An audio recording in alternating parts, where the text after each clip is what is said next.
So, what statistical analyses are required for your bachelor's dissertation?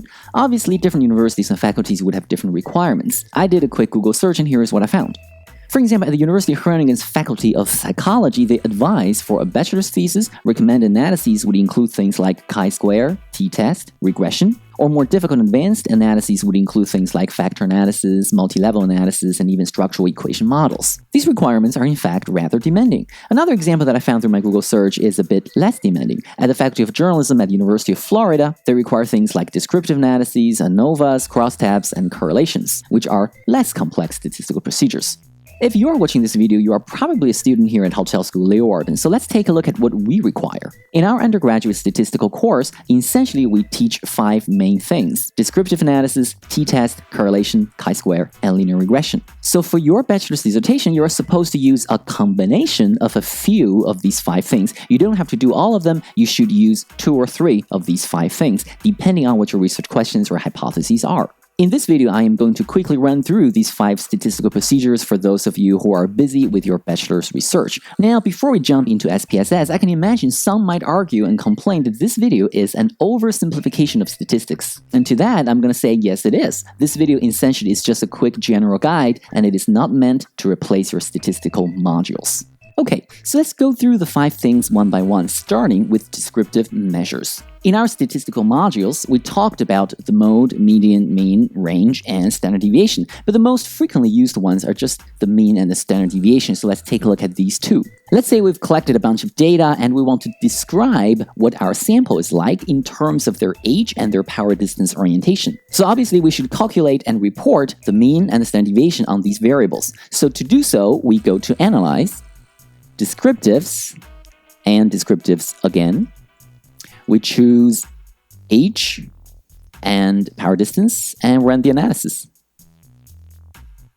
In the output table, we get the mean and the standard deviation, and in this way we can describe the central tendencies and the dispersions of these variables. We can see that the mean age of this sample is something like 19.31 with a standard deviation of 1.79. Power distance orientation mean of 3.87 with a standard deviation of 1.04 on a 7-point Likert scale.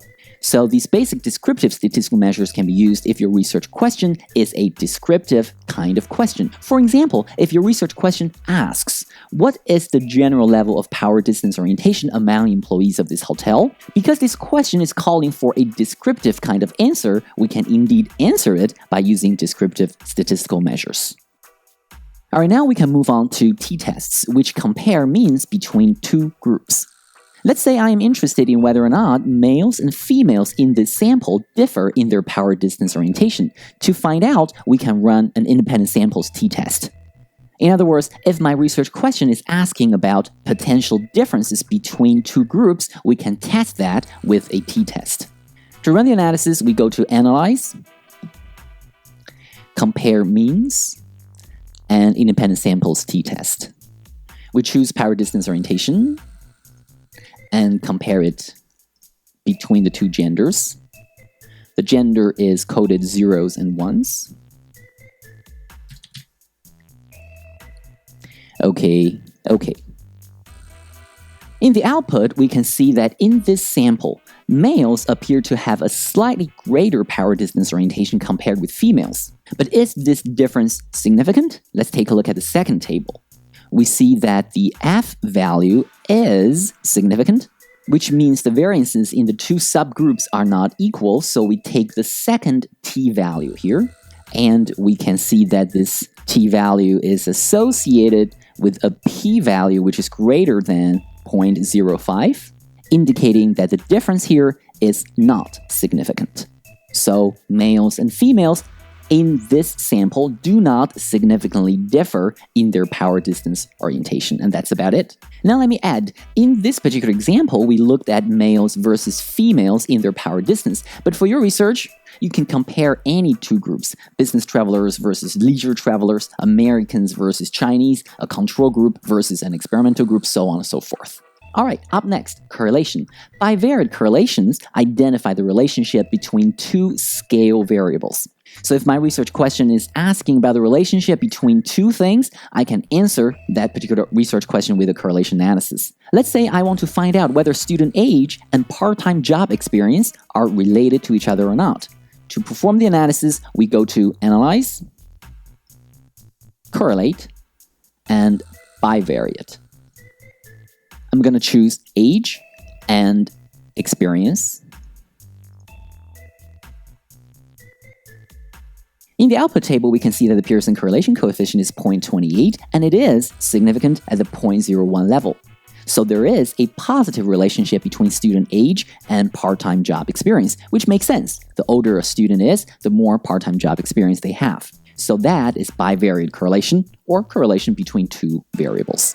Next, let's do a chi-square. Chi-square tests for relationships between two categorical variables. Say I am interested in finding out whether the gender of the student is related to their preferred sports. To find out, we can run a chi-square. So we're going to go to Analyze, Descriptives, Crosstabs. We're going to place gender here and sport in the column, and we're going to tell SPSS we need a chi-square.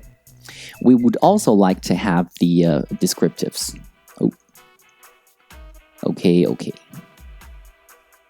We can see that the Pearson chi-square coefficient is significant, indicating that there is a relationship between gender and preferred sports. And looking at the frequency table here, we can see that the general pattern is that males seem to prefer soccer more, while females appear to enjoy swimming more. In other words, in this example and in this particular sample here, there is indeed a relationship between gender and preferred sports. Finally, let's do a regression analysis. Regression analyses would be used for causal or predictive questions. If your research question asks about how one thing influences something else, then consider a regression. For example, if I want to know how advertisement spending influences the sales of CDs, I can run a regression. For example, if I want to know how advertisement spending influences the sales of CDs, I can run a regression analysis. So we can go to Analyze, Regression, Linear. We take advertisement as the independent variable and sales of CDs as the dependent variable and run the analysis. By the way, this example is from the Andy Field book, which we use here at the hotel school. Now, in the output tables, we can see that the F is significant, indicating that this is a good model. Furthermore, we can see that advertisement indeed positively and significantly predicts CD sales. And this is a simple linear regression. So that's it. These are the 5 statistical methods that we teach in the undergraduate program here at the hotel school. Obviously, in this video, I only talked about how to run the analyses in SPSS. I didn't speak about how to report statistical findings in the dissertation. I do have a video here about how to report correlations, so check it out. Something else I would like to talk about more in the future would be how to make illustrations for different analyses. For example, when it comes to correlation, we would normally make a scatter plot. When it comes to descriptive analyses, we would usually make bar charts and pie charts and things like that. So I would try to make a video on this topic in the near future, so make sure you subscribe and check back later. Alright, thank you so much for watching. Please like and subscribe. Good luck with your dissertation, and I'll see you next time.